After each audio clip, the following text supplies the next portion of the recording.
High school playoffs are here for fall sports. Volleyball and cross-country championships are happening this weekend while the soccer playoffs roll on. Meanwhile, tomorrow's first round home game for the Gervais High football team should be historic. Fox 12's Nick Krupke was invited out to Cougar Country, where the new generation is enjoying a blast from the past. Yeah. It's Back to the Future in Gervais. First time hosting in God knows how many years, 50, 100, 70 years. So it's a big game, big thing for the city of Gervais, finally being able to wear the name with pride and make something special happen here.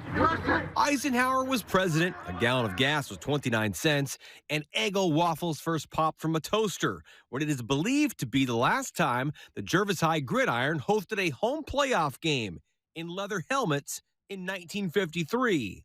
But it may have been even longer than that. They don't have a record that they have ever hosted a game. And so somebody said 1923, and I said, okay, well, 1923, but that's what we've been. But it could have been that they've never hosted one because they can't find it in their books. We haven't done what we've done to get where we're at now and make excuses. Does that make sense? Yes, Coach. It's a turnaround of the century in Cougar Country. An 8-1 season to claim the second seed out of the 2A Tri-River Conference. 8-1 is something that hasn't been done here ever. So we've gotten to that, milestone. Now we're hosting our playoff game. Now we need to get past that milestone. I want defense to get the pennies on it. JJ Navarrete is a class of 2002 alum from nearby Woodburn, who took over the Gervais program as head coach during the pandemic-fueled freshman year for the current Cougars senior class.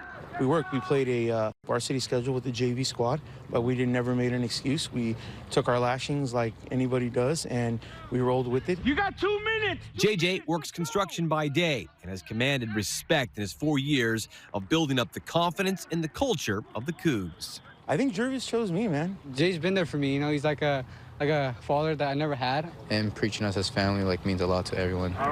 From no wins to a decade-plus best of 3 victories last fall, to the sweet success of the here and now in 9-man football. The field's more open, got a lot of more running room. It's the same thing as 11-man. It's just minus 2 guys off the field.